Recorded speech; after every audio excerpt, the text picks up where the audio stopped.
মৰমৰ ছাত্ৰ-ছাত্ৰীসকল capsule coaching centre YouTube চেনেললৈ আপোনালোকক আজি পুনৰবাৰ স্বাগতম। আজি আপোনালোকৰ বাবে সপ্তম শ্ৰেণীৰ সমাজ বিজ্ঞানৰ অধ্যায় 5ৰ সম্পদ নামৰ পাঠটোৰ সকলো পাঠভিত্তিক প্ৰশ্ন উত্তৰ লগতে পৰীক্ষাত আহিবলগীয়া গুৰুত্বপূৰ্ণ প্ৰশ্ন উত্তৰসমূহ অতি চুটি আৰু সহজ ভাষাত আলোচনা কৰিম। তো ছাত্ৰ-ছাত্ৰীসকল তোমালোকে ভিডিঅটো স্কিপ নকৰাকৈ লাষ্টলৈকে চাই থাকিবা। তো অনুশীলনীত 1 নম্বৰত দিয়া আছে সম্পদ বুলিলে কি বুজা? সম্পদৰ প্ৰধান ভাগ কেইটা আৰু কি কি লিখা। তো ইয়াৰ উত্তৰ তোমালোকে লিখিবা। আমাৰ দৈনন্দিন জীৱনৰ প্ৰয়োজন পূৰাবলৈ বিভিন্ন সামগ্ৰী বা দ্ৰব্যৰ প্ৰয়োজন হয়। মানুহৰ এনে প্ৰয়োজন পূৰাবলৈ কোনো উৎসৰ পৰা আহৰণ কৰিব পৰা দ্ৰব্য বা সামগ্ৰীসমূহেই হ'ল সম্পদ। সম্পদ প্ৰধান ভাগ তিনিটা বা সম্পদৰ প্ৰধান ভাগ হ'ল তিনিটা। সেইকেইটা হৈছে 1 প্ৰাকৃতিক সম্পদ, 2 মানৱ সম্পদ আৰু 3 মানৱ সৃষ্ট সম্পদ। তাৰপিছত 2 নম্বৰ প্ৰশ্নত দিয়া আছে মানৱ হৈছে শ্ৰেষ্ঠ জৈৱিক সম্পদ। যুক্তি দৰ্শাই লিখা 100 মান শব্দৰ ভিতৰত লিখিব দিছে। তো ইয়াৰ উত্তৰ তোমালোকে লিখিবা।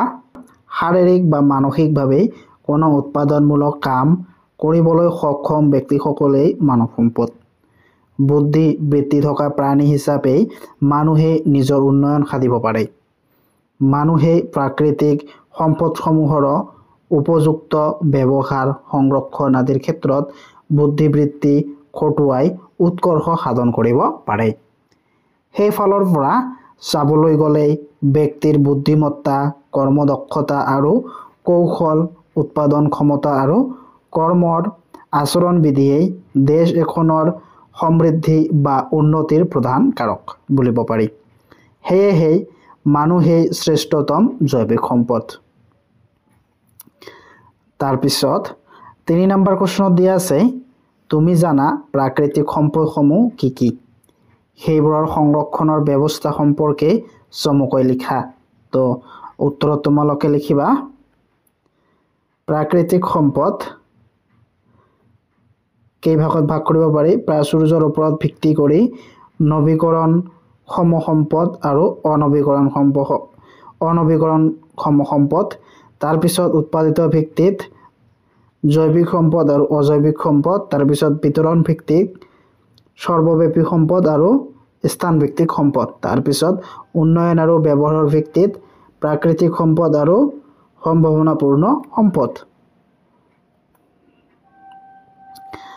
নৱীকৰণক্ষম সম্পদ যিবোৰ সম্পদ মানুহে অহৰহ ব্যৱহাৰ কৰি থাকিলেও শেষ হৈ নাযায় তেনে সম্পদকেই নৱীকৰণক্ষম সম্পদ বোলে। তাৰপিছত অনৱীকৰণক্ষম সম্পদ। অনৱীকৰণক্ষম সম্পদ প্ৰকৃতিৰ পৰা এবাৰ আহৰণ কৰাৰ পিছত পুনৰ সৃষ্টি নহয় আৰু প্ৰকৃতিয়ে এইবোৰ পুনৰ উৎপাদন নকৰে। তাৰপিছত জৈৱিক সম্পদ। জীৱ-জগতৰ পৰা আমি যি সম্পদ আহৰণ কৰোঁ সেয়াই জৈৱিক সম্পদ। আৰু অজৈৱিক সম্পদ জীৱবিহীন সম্পদৰবোৰেই অজৈৱিক সম্পদ। তাৰপিছত সৰ্বব্যাপী সম্পদ। সকলোতে পোৱা সম্পদবোৰেই হ'ল সৰ্বব্যাপী সম্পদ। তাৰপিছত স্থানভিত্তিক সম্পদ। এক নিৰ্দিষ্ট পৰিৱেশ আৰু অৱস্থাত সম্পদসমূহেই স্থানভিত্তিক সম্পদ। তাৰপিছত প্ৰকৃত সম্পদ। মানুহে সৎব্যৱহাৰ কৰি আৰু কামত লগাই প্ৰকৃতিৰ পৰা ইতিমধ্যে যিবোৰ সম্পদ আহৰণ কৰিছে সেইবোৰেই প্ৰাকৃতিক সম্পদ। তাৰপিছত সম্ভাৱনাপূৰ্ণ সম্পদ। যিবোৰ সম্পদ আমাৰ ভৱিষ্যতে উন্নয়নত সহায় কৰাৰ সম্ভাৱনীয় অধিক আৰু বৰ্তমান ইয়াৰ ব্যৱহাৰ তেনেই সম্ভাৱনীয়তাৰে উমান দিয়ে সেইবোৰকে সম্ভাৱনাপূৰ্ণ সম্পদ বোলে।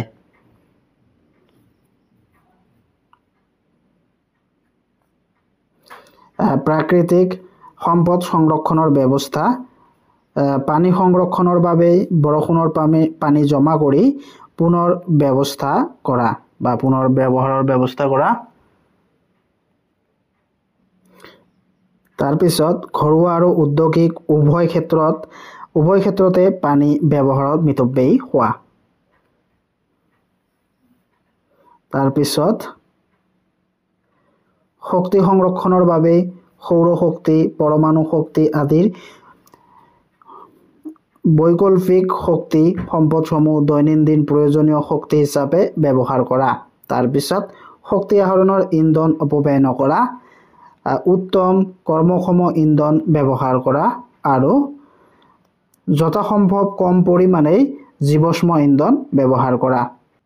তাৰপিছত ভূমি সংৰক্ষণৰ বাবে প্ৰাকৃতিকভাৱে মাটিৰ উৰ্বৰা বৃদ্ধি কৰি প্ৰয়োজনীয় খাদ্যশস্য উৎপাদন কৰা আৰু ভূমিক্ষয় প্ৰতিৰোধ উদ্ভিদ ৰোপণ কৰা। 4 নম্বৰ কোৱেশ্যনত দিয়া আছে দীৰ্ঘম্যাদী উন্নয়ন বুলিলে কি বুজা? দীৰ্ঘম্যাদী উন্নয়ন কিয় প্ৰয়োজন লিখা। তো ইয়াৰ উত্তৰত তোমালোকে লিখিবা মানুহৰ জীৱনৰ প্ৰয়োজনীয়তা বৰ্তমান আৰু ভৱিষ্যতৰ উভয়তেই পূৰাব পৰা ব্যৱস্থাই দীৰ্ঘম্যাদী উন্নয়ন বুজায়। আমাৰ দৈনন্দিন কাম-কাজত ব্যৱহাৰ হৈ থকা প্ৰায়বিলাক সম্পদ সসীম, অৰ্থাৎ এইবোৰ অবিৰতভাৱে ব্যৱহাৰ কৰি থাকিলেই পৃথিৱীৰ পৰা নিঃশেষ হৈ যোৱাৰ সম্ভাৱনা থাকে। গতিকে সম্পদবোৰ আমাৰ হাতত উপলব্ধ হৈ থকা অৱস্থাত সেই বিষয়ত চিন্তা চৰ্চা কৰাৰ স্থল আছে। আনকি সম্পদৰ উপযুক্ত ব্যৱহাৰ আৰু বিতৰণ নহ'লে উঠি অহা প্ৰজন্মই এই সম্পদৰ সুবিধাখিনি নোপোৱাৰ সম্ভাৱনা অধিক। এইবোৰ বিষয় চালি জাৰি চাই ক'ব পাৰি যে সম্পদ সংৰক্ষণৰ বাবে দীৰ্ঘম্যাদী উন্নয়নৰ প্ৰয়োজনীয়তা আছে। তাৰপিছত 5 নম্বৰত দিয়া আছে পাৰ্থক্য লিখি উলিওৱা। ইয়াত ক নম্বৰত দিয়া আছে কি নৱীকৰণক্ষম সম্পদ আৰু অনৱীকৰণক্ষম সম্পদ। তো ইয়াৰ পাৰ্থক্য লিখিব লাগে। নৱীকৰণক্ষম সম্পদ যিবোৰ সম্পদ মানুহে অহৰহ ব্যৱহাৰ কৰি থাকিলেও শেষ হৈ নাযায়, তেনে সম্পদকেই নৱীকৰণক্ষম সম্পদ বোলে, যেনে মাটি, পানী আৰু বায়ু। আনহাতে অনৱীকৰণক্ষম সম্পদ প্ৰকৃতিৰ পৰা এবাৰ আহৰণ কৰাৰ পিছত পুনৰ সৃষ্টি নহয় আৰু প্ৰকৃতিয়ে এইবাৰ পুনৰ উৎপাদন নকৰে, যেনে খনিজ পদাৰ্থ, তাম, লৌহ আৰু জীৱাশ্ম। তাৰপিছত খত দিয়া আছে সৰ্বব্যাপী সম্পদ আৰু স্থানভিত্তিক সম্পদ। তো ইয়াৰ উত্তৰত তোমালোকে লিখিবা সকলোতে পোৱা সম্পদবোৰক সৰ্বব্যাপী সম্পদ বোলে, যেনে বায়ু। এক নিৰ্দিষ্ট পৰিৱেশ আৰু অৱস্থাত স্থানভিত্তিক সম্পদসমূহ পোৱা যায়, যেনে লৌহ আকৰ, তাম আৰু কয়লা। তাৰপিছত গত দিয়া আছে প্ৰাকৃতিক সম্পদ আৰু সম্ভাৱনাপূৰ্ণ সম্পদ। ইয়াৰ উত্তৰত তোমালোকে লিখিবা মানুহৰ সদব্যৱহাৰ কৰি আৰু কামত লগাই প্ৰকৃতিৰ পৰা ইতিমধ্যে যিবোৰ সম্পদ আহৰণ কৰিছে সেয়াই প্ৰাকৃতিক সম্পদ বা প্ৰকৃত সম্পদ, যেনে কয়লা, পেট্ৰলিয়াম, ইউৰেনিয়াম আদি। আৰু যিবোৰ সম্পদে আমাৰ ভৱিষ্যত উন্নয়নত সহায় কৰাৰ সম্ভাৱনা অধিক আৰু বৰ্তমান ইয়াৰ ব্যৱহাৰ তেনে সম্ভাৱনীয়তাৰে উমান দিছে, তাকে সম্ভাৱনাপূৰ্ণ সম্পদ বোলে, যেনে বনৌষধি ক্ষেত্ৰত থকা সম্ভাৱনা। তাৰপিছত 6 নম্বৰত দিয়া আছে শুদ্ধ উত্তৰটো ৰাইট চিন দিয়া। তো ইয়াৰ ক নম্বৰ কুৱেশ্যনত দিয়া আছে সম্পদ হ'বলৈ হ'লে তলৰ কোনটো প্ৰাসংগিক নহয়। তো ইয়াৰ অপশ্যন কেইটাত দিছে 1 পৰিমাণ, 2 প্ৰয়োজন পূৰাব পৰা সামগ্ৰী, 3 ব্যৱহাৰৰ বাবে উপযোগী। তো ইয়াৰ ভিতৰত শুদ্ধ উত্তৰটো হ'ব অপশ্যন 1 পৰিমাণ। তাৰপিছত খ নম্বৰ কুৱেশ্যনত দিছে তলৰ কোনটো মানৱ সৃষ্ট সম্পদ নহয়। তো ইয়াৰ ভিতৰত শুদ্ধ হ'ব পৰ্বত, পাহাৰ। এইটো প্ৰকৃতি সৃষ্ট সম্পদ বা প্ৰাকৃতিক সম্পদ আৰু বাকীবিলাক হৈছে মানৱ সম্পদ বা মানৱ সৃষ্ট সম্পদ। তাৰপিছত 7 নম্বৰত দিয়া আছে তোমাৰ বাসস্থানৰ চৌপাশে থকা প্ৰাণী আৰু উদ্ভিদবোৰৰ তালিকা প্ৰস্তুত কৰা আৰু সেইবোৰ সংৰক্ষণ কিয় প্ৰয়োজন লিপিবদ্ধ কৰা। তো ইয়াত জীৱ জন্তু, তাৰপিছত সংৰক্ষণ কিয় প্ৰয়োজন আৰু উদ্ভিদ তাৰ এইবিলাকৰ সংৰক্ষণ কিয় প্ৰয়োজন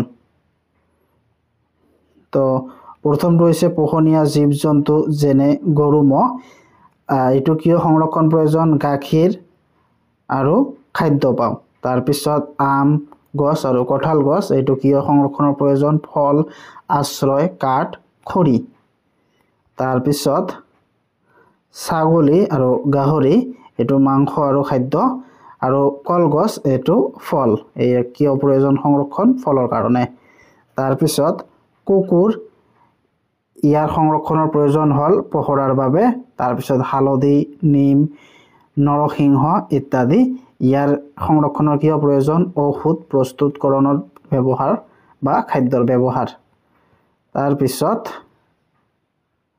বনৰীয়া জীৱ জন্তু যেনে বাঘ সিংহ শিয়াল হাতী গড় বনৰীয়া হৰিণ ভালুক ইত্যাদি তো এইবিলাক কিয় সংৰক্ষণ প্ৰয়োজন পৰিৱেশৰ ভাৰসাম্য ৰক্ষা কৰিবৰ বাবে আনহাতে নাহৰ চোম লো